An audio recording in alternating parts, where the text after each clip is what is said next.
त्याला प्रॉब्लेमचे जे फॉर्म्युले दिलेले आहेत, ओके, ते फॉर्म्युले तुम्हाला एका पेज वरती लिहून ठेवायचे. पहिल्या चॅप्टरचे फॉर्म्युले, त्याच्या खाली दुसऱ्या चॅप्टरचे, तिसऱ्या चॅप्टरचे, चौथ्या चॅप्टरचे, पाचव्या चॅप्टरचे आणि सहाव्या चॅप्टरचे. 6 चॅप्टर त्याचे जे काही फॉर्म्युले असणारे पहिले ते सेपरेट करा. आणि या फॉर्म्युल्यावरती नाही काहीतरी एका चॅप्टरवरती एक तरी तुम्हाला प्रॉब्लेम बेस्ड क्वेश्चन असेल. आणि प्रॉब्लेम बेस्ड क्वेश्चन सिम्पल असणार आहे. बऱ्याच वेळा मोठ्या मोठ्या बुक मध्ये जे क्वेश्चन तुम्हाला दिलेले असतात ते भरपूर वरच्या लेवलचे असतात. त्यांना काय एकदम लोअर लेवलचे जर का क्वेश्चन ठेवले तर कोणी त्यांचे बुक परचेस करणार. म्हणून ते जरा नीट जे ह्या टाईपचे देखील क्वेश्चन त्यामध्ये ऍड करतात. असे काही क्वेश्चन्स असतात ज्याचा आपल्या सिलेबसचा काही संबंध नसतो.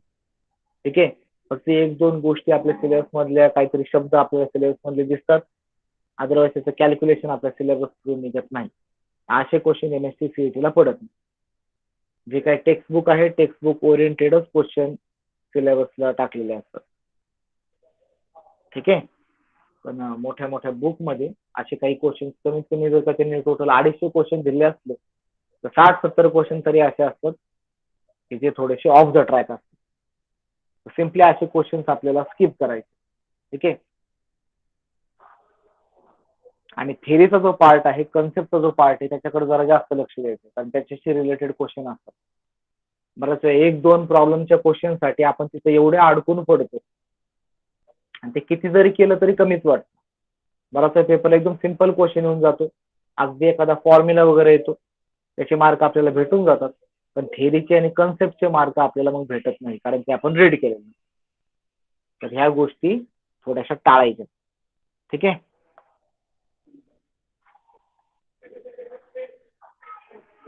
आपण पहिल्या क्वेश्चन पासून सुरुवात करूया. पहिल्या क्वेश्चन मध्ये विचारलंय सोल्युशन इज, सोल्युशन काय आहे, काय सांगता येईल, कशाला सोल्युशन म्हणतो आपण.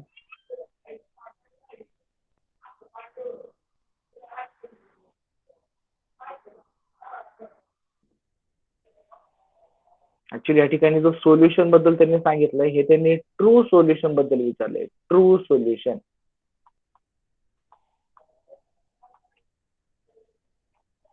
आणि ही कन्सेप्ट 11वीला झालेली ट्रू सोल्युशन. ट्रू सोल्युशन म्हणजे जेव्हा आपण दोन गोष्टी एकमेकांमध्ये मिक्स करतो आणि त्याचं होमोजिनस मिक्सचर बनतं तेव्हा आपण त्याला काय म्हणतो, ट्रू सोल्युशन असं म्हणतो. ठीक आहे, अदरवाईज बाकी ए बी जे दिलेले आहेत ते सिम्पली मिक्सचर आहे, की दोन कंपाऊंड एकमेकांमध्ये मिक्स केले. Okay, mixture of two compound, compound of two compound, तर ह्याला आपण सोल्युशन म्हणत नाही. सोल्युशन म्हणजे बेस्ट एक्झाम्पल लिंबू पाणी. ठीक आहे, पाण्यामध्ये साखर पण टाकली, मीठ पण टाकली, लिंबू पण टाकली, पण झालंय काय, सगळे जण आता एकाच स्टेट मध्ये निघून गेले. कुठंच आपल्याला साखर वेगळं दिसत नाही, मीठ वेगळं दिसत नाही, आणि लिंबाचा रस जो आहे तो वेगळा दिसत नाही. पूर्ण सोल्युशनची जी टेस्ट आहे ती थ्रू आउट आपल्याला सेम लागते. त्याला आपण म्हणतो होमोजिनस मिक्सचर. आणि त्यांनी तेच विचारले सोल्युशन काय आहे, तर homogeneous mixture of two compound, or we can say two or more compound, दोन किंवा दोन पेक्षा जास्त कंपाऊंडचं होमोजिनस मिक्सचर. पुढचा क्वेश्चन आहे पहा, आयोनिक कंपाऊंड. आयोनिक कंपाऊंड बद्दल विचारलंय, are easily soluble in polar solvent because, म्हणजे जसं की NaCl. NaCl हा पोलार सॉल्व्हंट मध्ये म्हणजे वॉटर मध्ये इझिली डिझॉल्व्ह होतो. मग त्याच्या मागचं कारण काय आहे.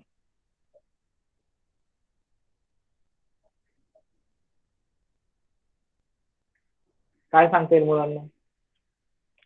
NaCl पाण्यामध्ये गेला की तो डिझॉल्व्ह होतो.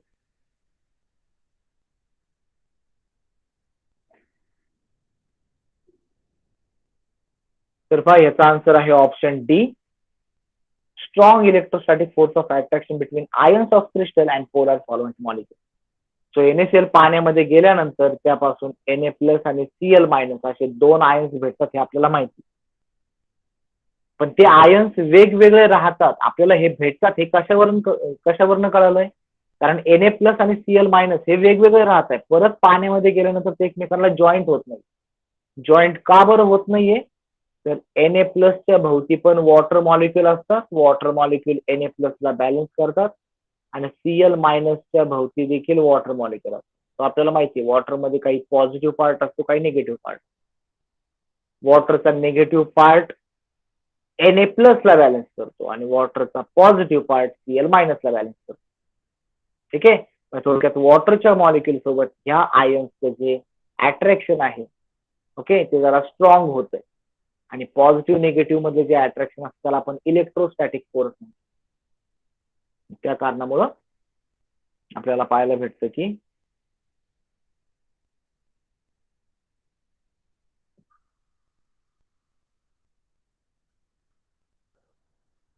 ते डिझॉल्व्ह होत आहे.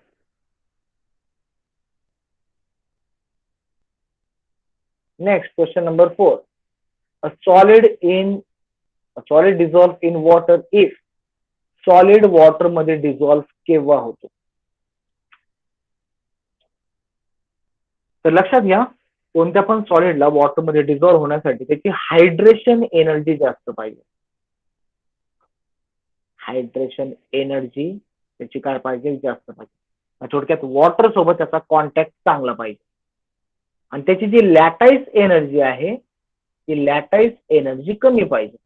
आता लॅटाईस एनर्जी म्हणजे ज्याला आपण म्हणूया तो ऍटम किंवा तो पार्टिकल जेव्हा स्वतःच्या सॉलिड फॉर्म मध्ये होता तेव्हा त्या पार्टिकल्सची एकमेकांसोबतची जी अट्रॅक्शन आहे ती आपल्याला वीक पाहिजे. सो हायड्रेशन एनर्जी तिथं स्ट्रॉंग पाहिजे, लॅटाईस एनर्जी वीक पाहिजे. ह्याच कंडिशनला एखादा सॉलिड हा पाण्यामध्ये डिझॉल्व्ह होणार. याच्या रिव्हर्स जर का कंडिशन असली की लॅटाईस एनर्जी जास्त आहे म्हणजे पार्टिकलची बाइंडिंग चांगली पण वॉटर सोबत त्याची बाइंडिंग चांगली नाही तर अशा केसमध्ये तो सॉलिड पाण्यामध्ये जरी गेला तरी डिझॉल्व्ह होत नाही. ठीक आहे. म्हणून असे पण काही आयन्स आहेत ज्यांच्यावरती प्लस मायनसचे असतात तो बराच वेळा तर प्लस मायनस मध्ये अट्रॅक्शन एवढं स्ट्रॉंग असतं की वॉटर ते अट्रॅक्शन तोडू शकत नाही. ज्या ठिकाणी वॉटर ते अट्रॅक्शन तोडू शकतो त्याला आपण म्हणतो हायड्रेशन एनर्जी.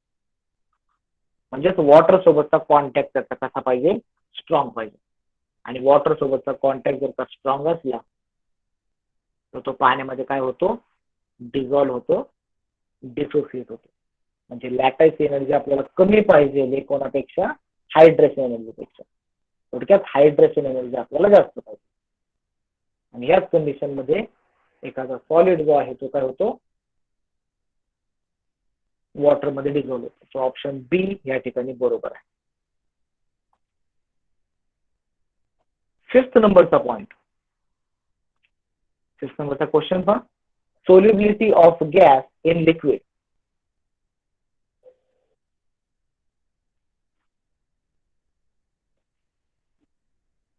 की गॅस जो आहे तो लिक्विड मध्ये डिझॉल्व्ह केव्हा होतो.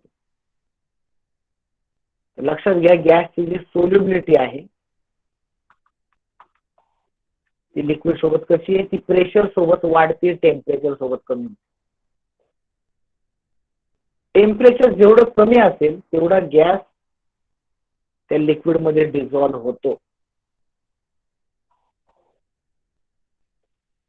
ओके.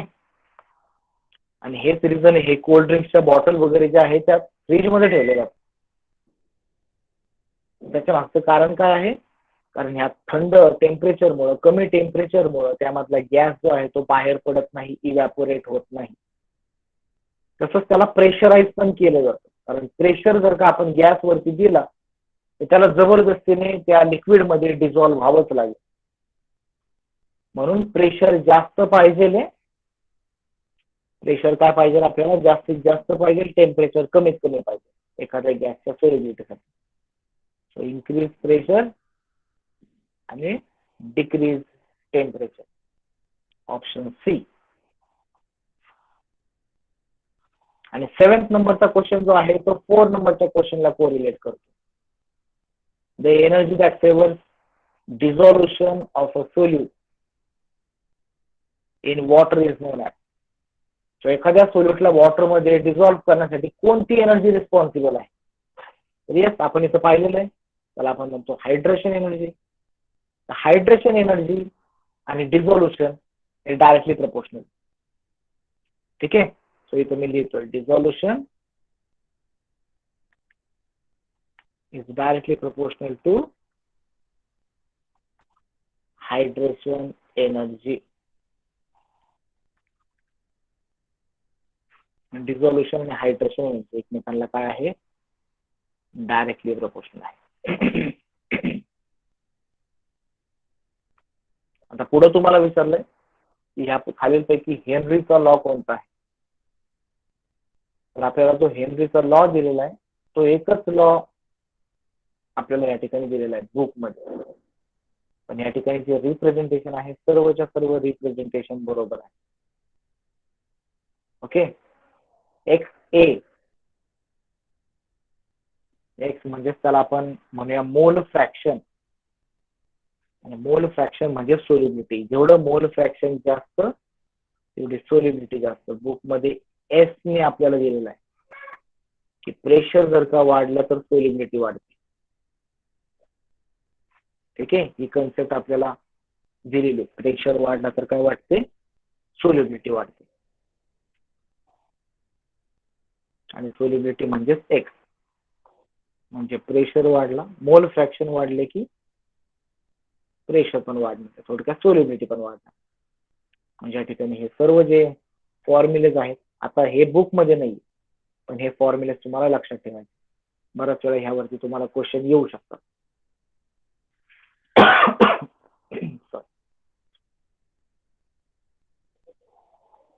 नेक्स्ट पहा 11 नंबरचा क्वेश्चन.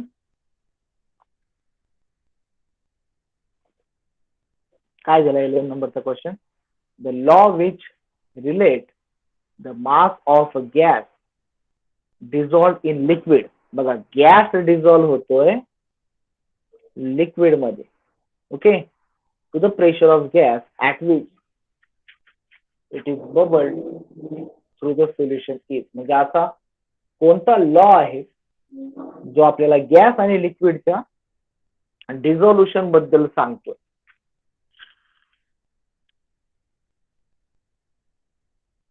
तर तो आहे हेनरीचा लॉ. त्याच्याबद्दल आपण वरती फॉर्म्युला बघितला. सो हेनरी नावाच्या सायंटिस्टने काय केलेलं आहे, गॅस हा लिक्विड मध्ये कसा डिझॉल्व्ह होतो त्याबद्दल आपल्याला एक्सप्लेनेशन दिलेलं आहे. तर हे लक्षात ठेवा, हेनरीज लॉ. बाकी रोल्स लॉ डिफरंट आहे. जूल्स लॉ तर आपल्याला सिलेबस मध्येच नाही, पण बॉइल्स लॉ आपल्याला पाहायला भेटतो 11th मध्ये. बॉइल्स लॉ पाहायला भेटतो रोल्स लॉ याच चॅप्टर मध्ये. रोल्स लॉ मध्ये दोन व्होलाटाईल लिक्विड एकमेकांसोबत कसे मिक्स होतात, लिक्विड टू लिक्विड कसे मिक्स होतात ते रोल्स लॉने सांगितलेलं. व्होलाटाईल लिक्विड ते पण स्पेशली. आणि हेनरी लॉने सांगितलं की गॅस हा लिक्विड मध्ये मिक्स कसा होतो. सर्व थेरॉटिकल क्वेश्चन्स आहेत, बऱ्यापैकी थेरॉटिकल क्वेश्चन आहेत. आणि काही ठिकाणी थोडी थोडी कन्सेप्ट तुम्हाला माहिती पाहिजे, म्हणजे हे क्वेश्चन जे आहेत ते इझिली सॉल्व्ह होतात. नेक्स्ट क्वेश्चन आहे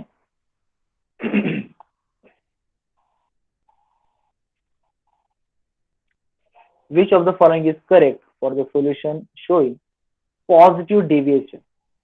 आता हे पॉझिटिव्ह डेव्हिएशन काय आहे.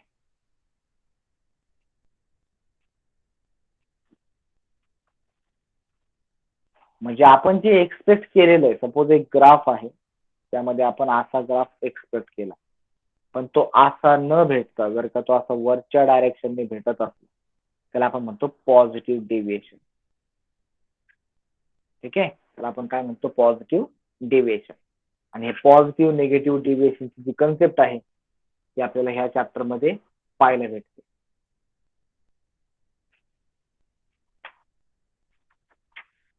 तुम्हाला या ठिकाणी पेज नंबर 33 वरती, बुक मध्ये पेज नंबर 33 वरती पॉझिटिव्ह निगेटिव्ह डेव्हिएशनची कन्सेप्ट पाहायला भेटेल. सो पॉझिटिव्ह डेव्हिएशन मध्ये काय सांगितलंय की जे पण आपण सॉल्व्हंट एकमेकांमध्ये मिक्स केलेलं त्यांचं अट्रॅक्शन जर का वीक आहे, दोघांचं पण अट्रॅक्शन कसं आहे, वीक आहे. आणि अट्रॅक्शन वीक असल्या कारणाने जेव्हा आपण त्याला टेम्परेचर देतो, ठीक आहे, हीट देतो आपण त्याला, तेव्हा ते पार्टिकल जे आहे ते गॅसच्या स्वरूपात बाहेर जातात. काय होतात, ते गॅसच्या स्वरूपात बाहेर जातात. सो पहिला त्याचा प्रेशर कमी असतो, पण नंतर त्याचा प्रेशर काय होतो, वाढतो. तर पॉझिटिव्ह डेव्हिएशन मध्ये आपल्याला पाहायला भेटतं की डेल्टा व्ही हा देखील काय असतो, पॉझिटिव्ह असतो. व्ही म्हणजे व्हॉल्यूम नाहीये, व्ही म्हणजे vapour pressure. So vapour pressure थोडक्यात इथं वाढतो. पहिला व्हेपर प्रेशर कमी होता, पण नंतर काय झालं, व्हेपर प्रेशर वाढला पॉझिटिव्ह डेव्हिएशन मध्ये, कारण पार्टिकल मध्ये चांगल्या प्रकारचे अट्रॅक्शन नाही. त्यामुळे टेम्परेचर दिल्या दिल्या काय झालंय, अट्रॅक्शन कमी असल्या कारणानं एका पार्टिकलने दुसऱ्या पार्टिकलला सोडलं आणि लवकरात लवकर ते दोघं पण काय झाले, इव्हॅपोरेट झाले. म्हणजे डेल्टा व्ही नेहमी पॉझिटिव्ह असतो. मग त्यानुसार ऑप्शन बी आणि डी आपलं कॅन्सल झालं. ठीक आहे. त्यासोबत त्यांनी डेल्टा एच पण दिला की एन्थाल्पी मध्ये काय चेंज होत. ठीक आहे. तर ह्या केसमध्ये काय होत राहिलं, व्हेपर प्रेशर वाढत राहिलं. व्हेपर प्रेशर वाढतोय म्हणजे थोडक्यात लिक्विड लवकर बॉईल होणार आहे. व्हेपर प्रेशर वाढतोय याचा अर्थ त्याचा बॉइलिंग पॉइंट पण वाढतो, कारण बॉइलिंग पॉइंटची कन्सेप्ट जी आहे पुढे येणार आहे, बॉइलिंग पॉइंटची डेफिनेशन. तर व्हेपर प्रेशर जर का वाढला म्हणजे लवकरात लवकर जर का ते व्हेपराईज झालं, डेल्टा व्ही ची व्हॅल्यू जर का पॉझिटिव्ह आली, याचा अर्थ बॉइलिंग पॉइंट देखील वाढलेला असतो. आणि थोडक्यात त्या ठिकाणी टेम्परेचर वाढलेलं असतं. आणि टेम्परेचर केव्हा वाढतं, जेव्हा डेल्टा एच हा पॉझिटिव्ह असतो तेव्हा, ज्या प्रोसेसला आपण एक्झोथर्मिक प्रोसेस म्हणतो. सॉरी, डेल्टा एच ला आपण एंडोथर्मिक प्रोसेस म्हणतो. ठीक आहे. डेल्टा एच पॉझिटिव्ह म्हणजे एंडोथर्मिक प्रोसेस. सो ह्यानुसार आपल्याला ऑप्शन ए जो आहे तो ऑप्शन ए आपल्याला इथं पाहायला भेटतो. लक्षात ठेवा, पॉझिटिव्ह डेव्हिएशन साठी काय होणार आहे, डेल्टा एच पॉझिटिव्ह आणि डेल्टा व्ही देखील पॉझिटिव्ह होणार. आता याचं डायरेक्ट को रिलेशन आपल्याला बुक मध्ये पाहायला भेटत नाही. बुक मध्ये काय केलंय त्यांनी, फक्त सॉल्व्हंट मधलं अट्रॅक्शन कसं असतं तर ते तुम्ही बेसिकली लक्षात ठेवा. सॉल्व्हंट मधलं अट्रॅक्शन कसं असतं, ठीक आहे, हा पार्ट तुम्ही लक्षात असू द्या. अट्रॅक्शन कमी असल्यानंतर काय होणार आहे, जास्त असल्यानंतर काय होणार आहे. सो पेज नंबर 33 वरती जो पार्ट आहे तो लक्षात ठेवा. आणि या ठिकाणी पॉझिटिव्ह डेव्हिएशन जर का असलं तर त्या ठिकाणी डेल्टा व्ही आणि डेल्टा एच दोन्ही पण काय असतील, पॉझिटिव्ह असतील. मग निगेटिव्ह डेव्हिएशनला दोघं पण काय होणार आहे, निगेटिव्ह होणार. ठीक आहे. पूर्ण थेरॉटिकल पार्ट.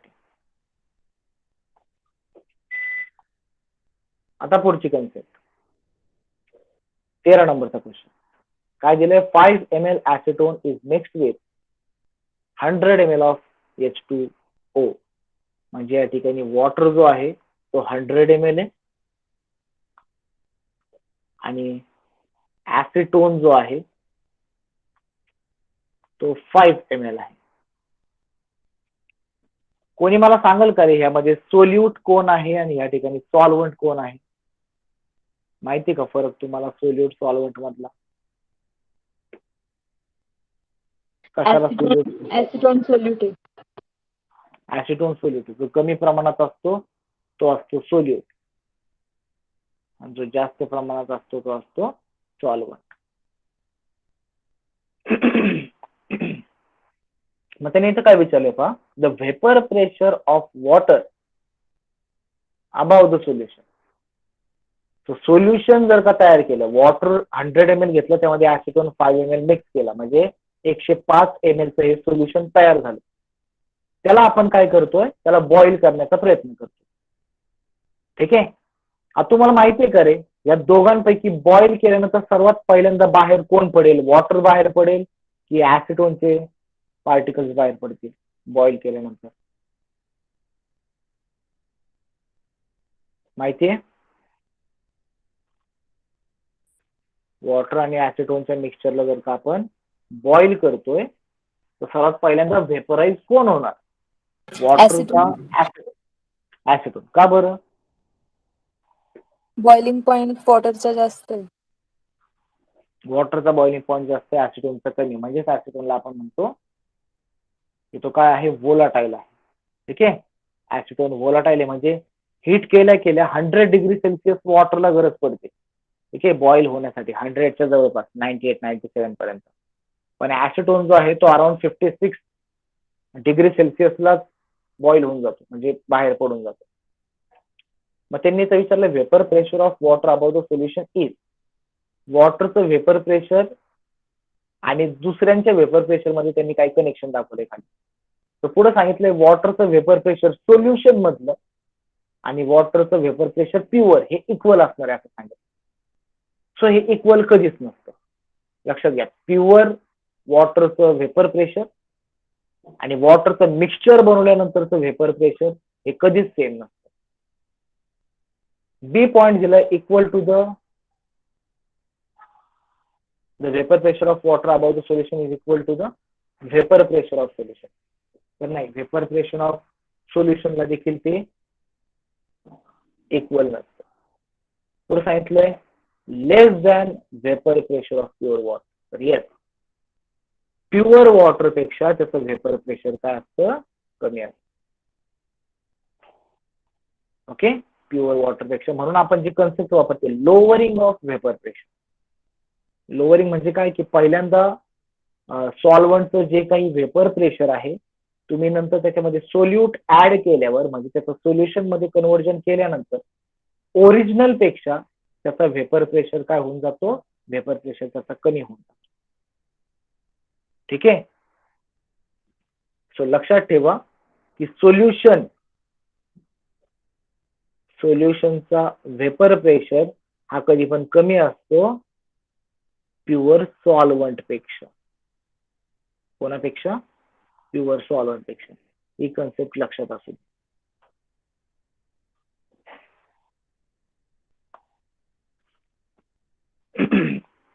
कारण ह्याच्या मागचं रिझन काय पहा, एक मी तुम्हाला डायग्राम ड्रॉ करून दाखवतो. सपोज आपण 2 बिकर घेतले एकसारखे. ओके, एका बिकर मध्ये आपण टाकले फक्त वॉटर. सो इथे फक्त वॉटर लिहितो. वॉटर मी डॅश डॅशने दाखवलं, निळ्या कलर मध्ये मी वॉटर दाखवलं.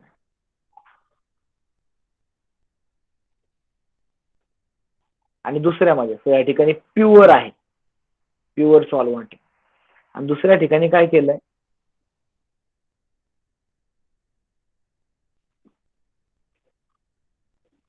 दुसऱ्या ठिकाणी सोल्युशन आहे. त्या सोल्युशन मध्ये काय होतं, सोल्युशन म्हणजे सोल्यूट प्लस सॉल्व्हंट. सो हे आपण इथे निळं फक्त वॉटर दाखवलं, याच्यामध्ये मी रेड कलरचं दाखवतोय सोल्यूट. सपोज हा आहे इथं सोल्यूट. ठीक आहे, आणि याला आपण म्हणूया सोल्युशन. जेव्हा तुम्ही ह्या दोघांना पण हिट करणार, बरोबर का, दोघांना पण हिट केल्यानंतर प्युअर सॉल्व्हंटच्या सरफेस वरती सर्व पार्टिकल हे सॉल्व्हंटचेच आहे. सो हिटिंग केल्या केल्या अराउंड इथं पहा 6 पार्टिकल बाहेर पडतात. पण ते सोल्युशन मधल्याला जर का तुम्ही हिट केलं त्या ठिकाणी वॉटरचे जे पार्टिकल आहेत ते वॉटरचे पार्टिकल 3च आहे. तर 6 जण वरती जर का गेले तर 6 जण मिळून पुन्हा वॉटर वरती प्रेशर अप्लाय करण्याचा प्रयत्न करणार, ज्याला आपण व्हेपर प्रेशर. म्हणजे त्या लिक्विडने गॅस मध्ये कन्वर्ट होऊन उरलेल्या लिक्विड वरती जे प्रेशर अप्लाय केलं जातं त्याला आपण व्हेपर प्रेशर. 6 पार्टिकल जर का आहे तर 6 पार्टिकल वर जाणार, 6 जण मिळून प्रेशर पुन्हा लिक्विड वरतीच लावलं.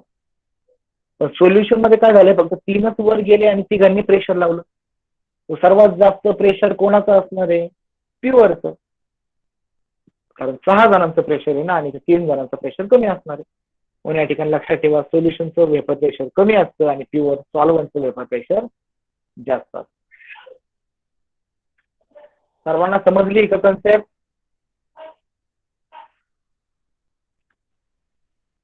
आदेश, प्रीती, येस सर. कोमल,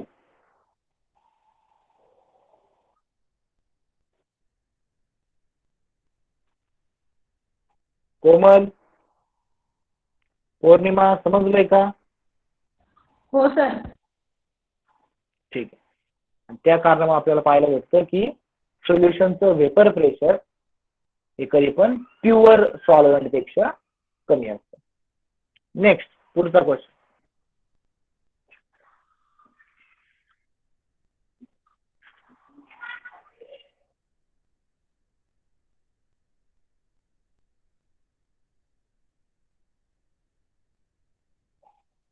ठीक आहे. नेक्स्ट क्वेश्चन पहा मुलांनो. By adding water to the solution. Solution मध्ये जर का आपण वॉटर ऍड केला तर काय होतं. समजा तुम्ही पाणी घेतलं, पाण्यामध्ये थोडासा कलर टाकला, ग्लास आहे, अर्धा ग्लास पाणी घेतलं, थोडासा कलर टाकला. ठीक आहे. सो इथं तुम्हाला त्या कलरचं सोल्युशन पाहायला भेटलं. परत तुम्ही त्यामध्ये एक्स्ट्रा पाणी जर का ऍड केलं, त्या कलर मध्ये काय झालेलं दिसतं रे तुम्हाला एक्स्ट्रा पाणी टाकल्यानंतर? तो कलर तेवढाच डार्क राहतो का? पाहिले नाही. ठीक आहे. तर तो कलर फेंट व्हायला लागतो, म्हणजे त्याचं कॉन्सन्ट्रेशन डिक्रीज होतं. लक्षात ठेवा, वॉटर ऍड केल्यानंतर कॉन्सन्ट्रेशन काय होतं? डिक्रीज होतं.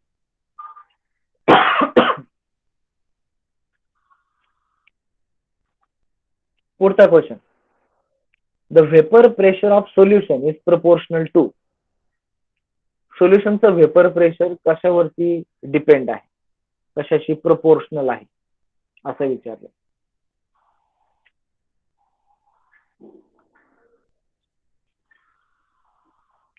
लक्षात ठेवा, आता हे डायरेक्टली बुक मध्ये दिलेलं आहे. The vapour pressure of solution is proportional to mole fraction of solvent. Vapour pressure किती आहे हे फक्त सॉल्वंट वरतीच डिपेंड, सॉल्वंटच्याच पार्टिकल वर डिपेंड. इथं पण पहा, प्युअर मध्ये सर्व सॉल्वंटचेच पार्टिकल होते, वॉटरचे पार्टिकल जे आपण बाहेर काढले. पण सोल्युशन मध्ये देखील आपण सोल्यूटच्या पार्टिकलला, रेड पार्टिकलला हात लावलेला नाहीये. ते रेड पार्टिकल आपण तसेच ठेवले. जे ब्लू कलरचे पार्टिकल होते त्यांना फक्त आपण बाहेर काढले. ब्लू कलरचे पार्टिकल म्हणजे सॉल्वंट. सो व्हेपर प्रेशर जे आहे, व्हेपर प्रेशर हे सॉल्वंट वरतीच डिपेंड असतं, सॉल्वंट किती आहे. ओके, फक्त प्युअर सॉल्वंट आहे की त्यामध्ये काही मिक्स झालंय. सो कम्प्लिटली सॉल्वंट वरतीच व्हेपर प्रेशर डिपेंड असणार.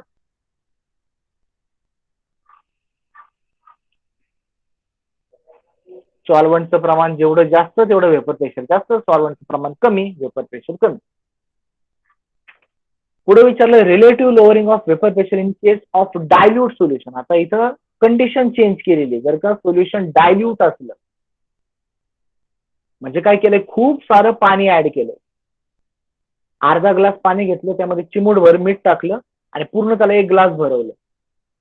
ठीक आहे. थोडक्यात त्या ठिकाणी कॉन्सन्ट्रेशन काय केलंय, खूप कमी केलंय आणि वॉटर भरपूर जास्त वाढवलं. याला आपण म्हणतो की डायल्युशन भरपूर जास्त केलं. सो डायल्युशन वाढवल्यानंतर relative lowering of vapour pressure हा त्याची मोलॅरिटी, मोल फ्रॅक्शन सगळ्यावरती डिपेंड असतो, सगळ्याशी प्रोपोर्शनल असतो. जर का जास्त डायल्यूट नसला तर तो फक्त मोलॅलिटी वरती डिपेंड असतो. लक्षात ठेव. सॉरी, मोल फ्रॅक्शन वरती डिपेंड असतो, मोलॅलिटी नाही, मोल फ्रॅक्शन वरती. जर का फक्त मिक्स केलेला असला तर, भरपूर डायल्यूट केलाय तर सर्वांवरती डिपेंड असतं. फक्त मिक्स केलाय तर मोल फ्रॅक्शन वर डिपेंड असतं, जे की तुम्हाला फॉर्म्युल्यामध्ये पण पाहायला भेटतं, relative lowering of vapour pressure. तर delta P divide by P10. याचा आन्सर तुम्ही फक्त x2 लिहिता. ठीक आहे. तुम्हाला या ठिकाणी फॉर्म्युल्यामध्ये देखील ते पाहायला भेटेल, x2. 2.8 असा एक इक्वेशन आहे पेज नंबर 34 वरती.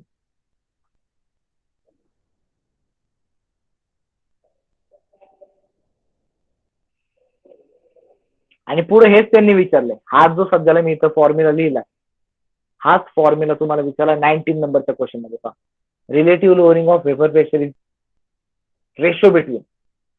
सो कशा कशा मधला रेशो आहे relative lowering of vapour pressure म्हणजे?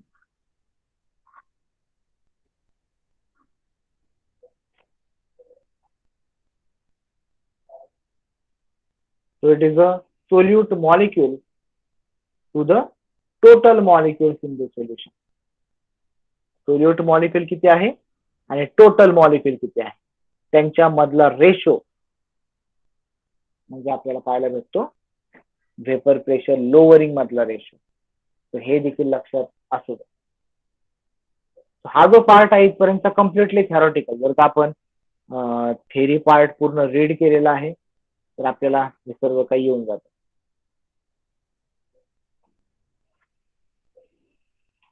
आता इथं काय केलंय पहा, 20 नंबरचा क्वेश्चन हा थोडासा कॅल्क्युलेशन ओरिएंटेड क्वेश्चन आहे.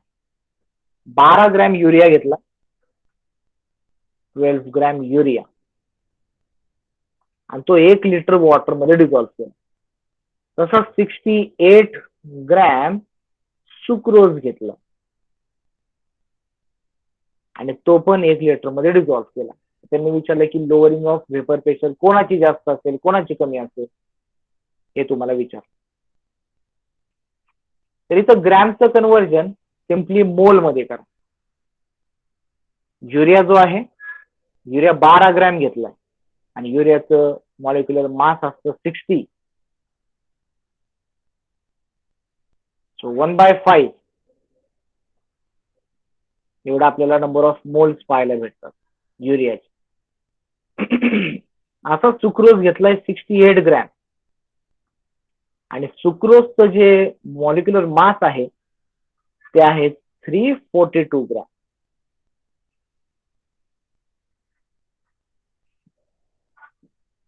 ठीक आहे, हे किती आहे, 342 ग्रॅम. तर तुम्हाला अराउंड हे देखील 1/5 पाहायला भेटेल. म्हणजे जे काय आन्सर याचं येणार आहे 0.2 0.2, दोघांचे पण नंबर ऑफ मोल सेम येतात आणि व्हॉल्यूम पण सेम आहे. तो नंबर ऑफ मोल सेम आहे, व्हॉल्यूम सेम आहे, याचा अर्थ दोघांचा पण व्हेपर प्रेशर हा देखील काय असणार आहे, सेम असणार. त्यांनी काय विचारलंय, the lowering of vapour pressure of first case, म्हणजे पहिल्याचा व्हेपर प्रेशर म्हणजे युरियाचा व्हेपर प्रेशर हा काय असेल, युरियाचा व्हेपर प्रेशर हा सेकंड एवढा असेल. कारण दोघांमध्ये पण काय झालंय, नंबर ऑफ मोल सारखे आले, म्हणजे त्याला आपण म्हणतोय कॉन्सन्ट्रेशन, दोघांचं पण कॉन्सन्ट्रेशन काय आहे, सेमच आहे. त्यामधले पार्टिकल्स जे आहे ते पार्टिकल सेम आहे.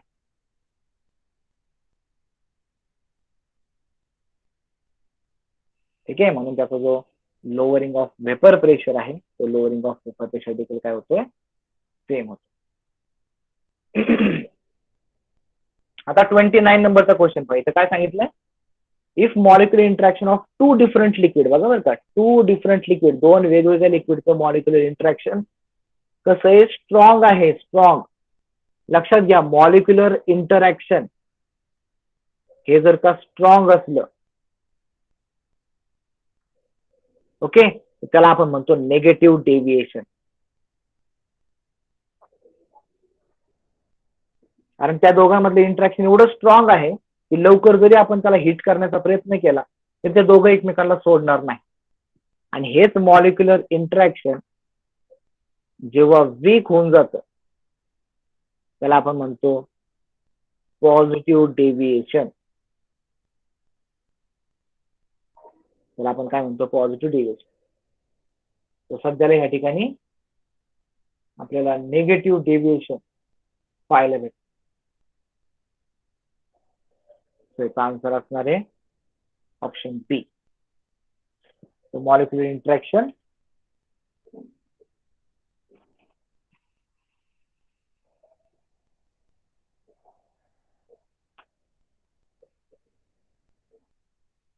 मॉलिक्युलर इंटरॅक्शन स्ट्रॉंग आहे म्हणून त्याला आपण म्हणतोय नेगेटिव्ह डेव्हिएशन. आता 30 नंबरच्या क्वेश्चनचं मला तुम्ही आन्सर सांगायचं. 30 नंबरचा क्वेश्चन इथे दिलंय पी, पी आहे वॉटर, क्यू, क्यू आहे इथेनॉल, आणि आर, आर आहे मर्क्युरी.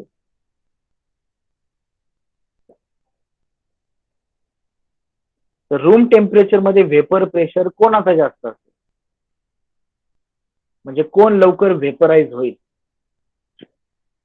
काय वाटतं रे तुम्हाला, कोण व्हेपराइज, क्यू लवकर व्हेपराइज होईल, बरोबर. का बरं, क्यू का बरं व्हेपराइज होईल, क्यू म्हणजेच इथेनॉल आहे. तर इथेनॉलला आपण म्हणतो it is a volatile liquid. ठीक आहे, आणि त्याचा बॉइलिंग पॉइंट खूप कमी इथेनॉलचा, आपल्याला 60-65 पर्यंत बॉइलिंग पॉईंट त्याचा पाहायला भेटतो. म्हणून लवकरात लवकर इथेनॉल जो आहे तोच या ठिकाणी वेपराईज होणार आहे. म्हणजे ऑप्शन बी आणि डी असेल, म्हणजे ए आणि सी ऑप्शन रॉंग. आता इथेनॉल नंतर जास्त बॉइलिंग पॉईंट कोणाचा आहे? नंतर वॉटरचा आणि मर्क्युरीचा आणखी जास्त. म्हणजे ऍक्च्युली आपल्याला क्यू, पी आणि आर असं रिलेशन पाहायला भेटतं. क्यू, पी आणि आर, जे की आपल्याला ऑप्शन बी मध्ये पाहायला भेटतं.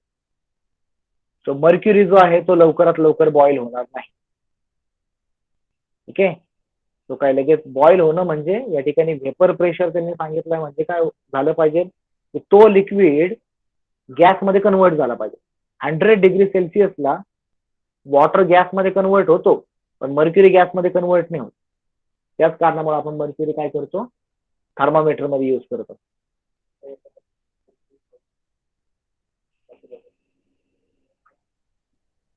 ओके. आता हा 32 नंबरचा क्वेश्चन पहा. 32 नंबरचा क्वेश्चन इथे विचारलंय हायएस्ट बॉइलिंग पॉईंट कोणाचा आहे?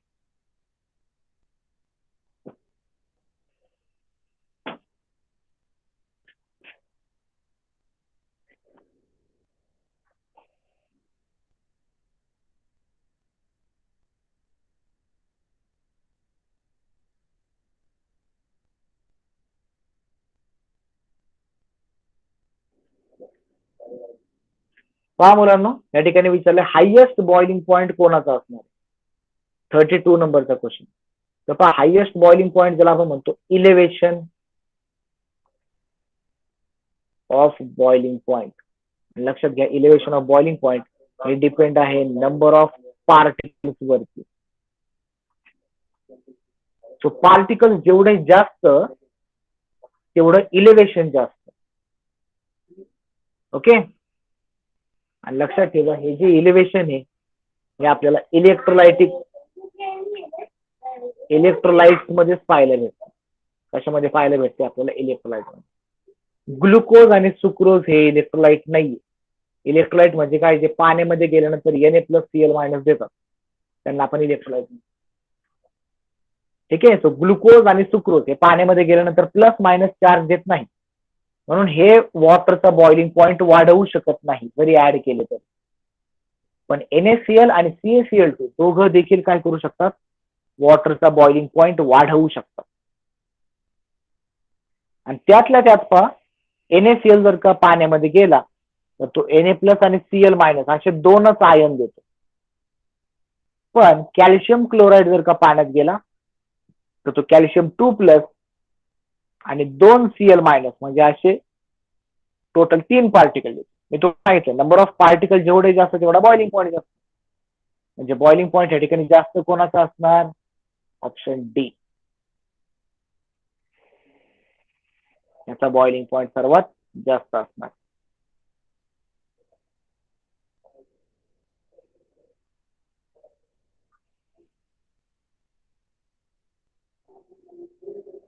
ठीक आहे. तर ठीक आहे, थांबवत आपण मुलांना या ठिकाणी. आज थोडंसं काम आहे म्हणून आपण लवकरच थांबतोय. बाकीचा पार्ट जो आहे तो आपण उद्या लेक्चरला कम्प्लीट करू. ठीक आहे.